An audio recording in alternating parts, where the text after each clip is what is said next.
Hey, welcome back into our real estate podcast. So today we are talking about the biggest mistake that buyers are making when they buy a new house from a development here in the Reno Sparks Tahoe area. So we have a lot of clients that are wanting to buy a new house, which makes sense. A lot of upgrades, a new fresh start, live in a new community, but there are some things that you need to be aware of before you start down this path. So the first thing you want to look at is consider using an outside buyer's agent to represent you before you go into your first showing or open house at a new home builder.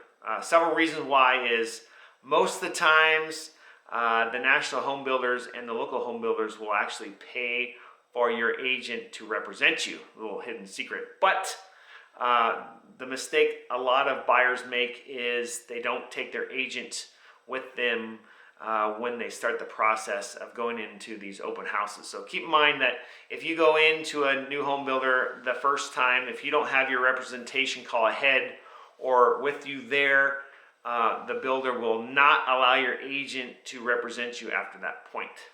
The second point is in this high rate environment, we're seeing a lot of the new home builders struggle to sell their inventory.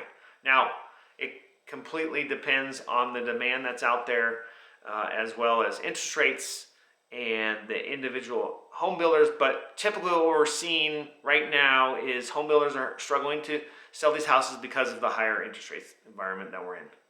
And oftentimes you can either get a lower price on a house that's in inventory or that's being built.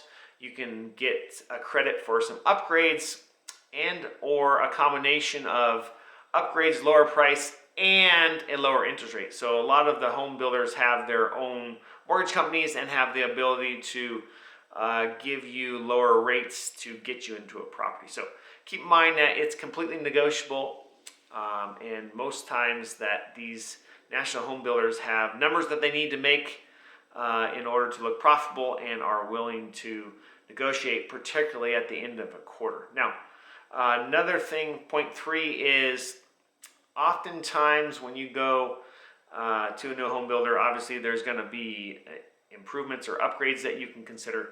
And a seasoned buyer's agent like ourselves can help you through that process. So oftentimes when we have people going to consult with the person that you buy the upgrades from, we go to those appointments and we actually tell our clients which improvements are bang for the buck, which improve or your ability to get a better system in your house, and we kind of limit your exposure to all the upgrades. What you don't want to do is get a super upgraded house because oftentimes it is more difficult to sell it when it's way more than what the other houses in the neighborhood. So a lot of the builders have great upgrades, but there are some specific ones that we recommend, and it is always a good idea to have a professional help you figure out which ones are the best.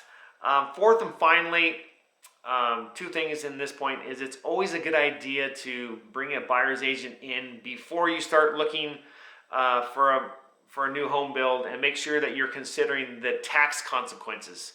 A lot of people don't know about how our taxes work here in the state of Nevada. It's a very unique setup, and it's very complicated. Now, what we've done is I've actually spoken to the Washoe County assessor about how it works. Keep in mind, when you're buying a new home build, there's no depreciation. So typically, it's 1 to 1.25% of the sale price. So if you're basically buying $1 million property, your property taxes are going to be in that $10,000 to $12,000 range. A lot different if you go buy a house that's 20 to 30 years old, where the property taxes can be as low as $5,000 to $6,000. So keep that in mind. Finally, it's always a good idea to have a buyer's agent look over your shoulder when signing these purchase agreements from the builder. Oftentimes the builder is using their own purchase agreement that their attorneys have reviewed, and it is definitely set up to be in their favor. I mean, obviously you're going to have to sign it if you want to use them, but it's a good idea to have a seasoned professional tell you about all the pros and cons of the contract before you sign, because it's a big deal. So if you want us to look over your shoulder, or if you want to talk about the pros and cons about buying a new house, we're available for coffee, lunch, and we would love to talk to you, or give you some ideas on what to look for. Send us a direct message or call us in the office. Otherwise, like our videos and subscribe, and stay tuned to the next video. Thanks.